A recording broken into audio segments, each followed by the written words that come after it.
Dr. Francis Ryan, thank you for joining us on Novara Media today.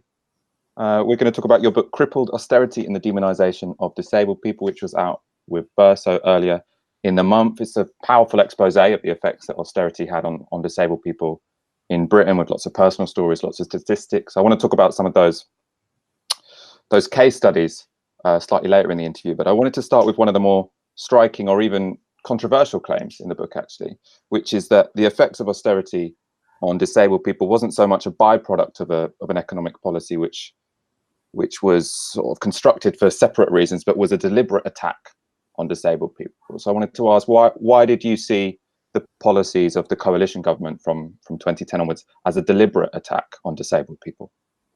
Yes, I think when we look at the way austerity was really disproportionately levelled at certain groups of society, you get quite a clear picture of, it would be hard to believe that this was an accidental policy design. When you make policies as a government, you have a responsibility to consider who they are impacting. And it was very clear early on, around 2013, that disabled people would be hit 9 times harder than other groups in society by austerity measures.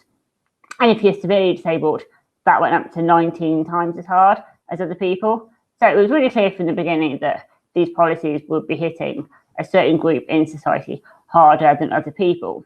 And I think when you look at what was going on at that time, so things like the way sections of the media and members of the cabinet were talking about disabled people, you see the sort of wider issue of this demonisation of disabled people. So the way the cabinet members like Ian Duncan-Smith, for example, and more recently Esther McVey, talk about so-called work-shy disabled people, bogus disabled people.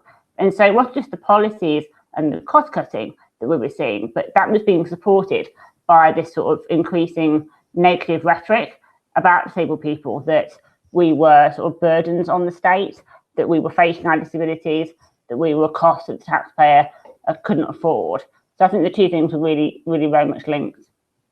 And there's an incredibly depressing element of the story you tell, which is that was quite successful. So it was thought, say, before 2010 that we knew that governments could demonize organized labor. We knew that governments could demonize immigrants, but to some degree, disabled people seemed off limits. These were people who, when you ask people in society, is it their fault that they potentially require extra support from the state? People would say, of course not. And so they deserve extra support from the state. The fact that the government and, aligned with the media, was able to demonize disabled people to such an extent that social solidarity was almost completely eroded. I mean, what does that tell us about society? Or I suppose on a personal level, do you find that depressing, sort of seeing that it's possible to turn society against even disabled people? Yeah, I think it raises really interesting points about that whole deserving versus undeserving idea of the welfare state generally, because it's not a good thing that disabled people were picked out as the so-called deserving people, because that means that disabled people have to sort of fit this characteristic of sort of pathetic, needy, tragic figures that people can feel sorry for in order to deserve state support. And it also enables whole other sections of society, from migrants to single mums, as the so-called undeserving set of people that the welfare state shouldn't be there. And what we saw, as you say, in recent years is actually that really sort of problematic, faulty division hasn't even sustained itself. Austerity meant that people that, like disabled people or chronically ill people, who were, just about were treated with some dignity and compassion previously, although that itself was not as clear cut. But even that really fragile version of solidarity that we had towards disabled people, as you say, just hasn't lasted throughout austerity. We've seen that even that has disintegrated. And I think that is really alarming. I think that it's important not to view it as a really bleak, depressing thing, because I think that really damages our ability to fight against it. But I think it's important to not sugarcoat how bad things have got in this country for a lot of people, how difficult life has become for a lot of poor and disabled people, and how easily that has happened, how that has happened in a way that people, it's become normalised, I think, for a lot of people. and that is absolutely really alarming that has happened to a group of people that traditionally we would all say we would want a society to be there for. And so, I mean, as I was saying, earlier, the book is sort of told through statistics, but also through interviews with people and case studies. I wanted to ask what you think are some of the most important interviews, or not so much important, but what you think are the most instructive, or the stories or the accounts of life under austerity that you think are most important for a wide audience to hear. I think that's one of the things, isn't it? I think disability is often seen as quite a niche thing. It's sort of something that happens to other people. Actually, what the left and all of the issues that we care about, whether that's education, living standards, work, the right to have a secure and safe home, all that stuff is connected to disability. And the book really talks about those issues. I think stuff to do with social care is a really crucial issue right now. We talk about it a lot in this country. We're talking about it a lot in terms of the end of our life, what it will be like for us as elderly people. But actually, a third of all social care users are disabled people, young disabled people.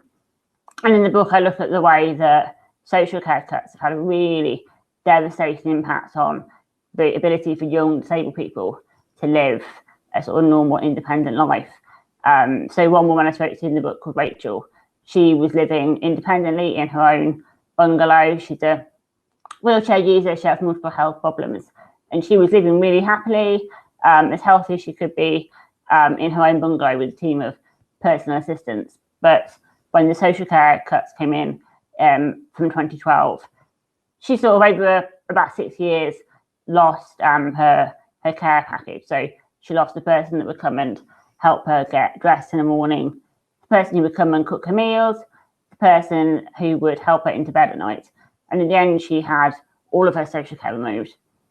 And when I was talking to her, she was in a point where because she didn't have anyone to cook her meals anymore, the doctors were telling her she was clinically malnourished. Because she didn't have someone to help her into bed at night on her worst days, she was sleeping fully clothed in her wheelchair. And that was a point where it isn't just that disabled people aren't able in many ways to live fulfilling independent lives like anyone else, but we're not even giving people in many cases the sort of standards of living that you would expect an animal to live in.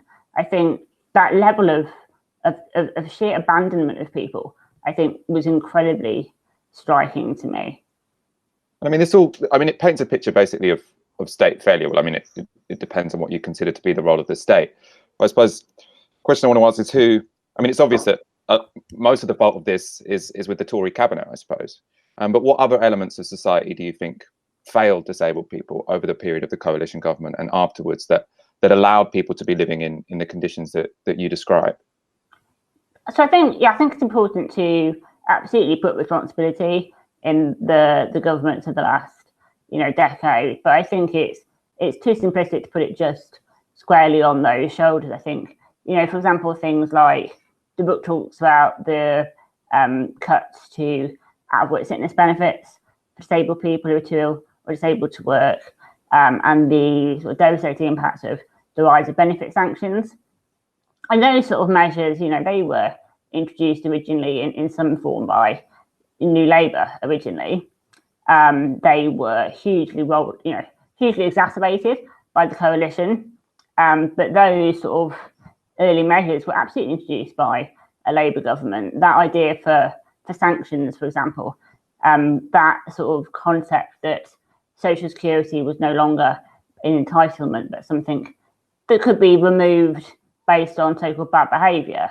Mm-hmm. That was pre-coalition. So I think it's important to not have a rose-tinted view of the past, to acknowledge that there were really great gains for disabled people and public services generally pre-2010, but there were absolutely serious mistakes that were made that enabled some of the huge issues that we've seen in the past 10 years by later Tory governments.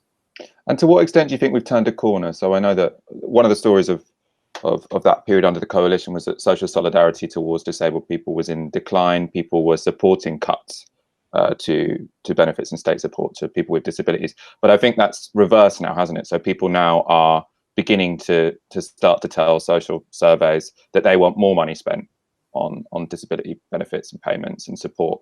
Do you think we've turned a corner?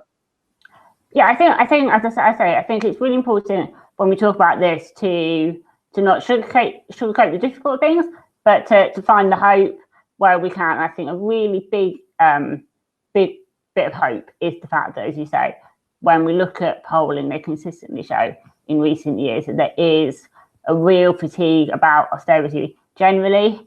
There's increasing positive attitudes and support for people who rely on benefits, people with disabilities.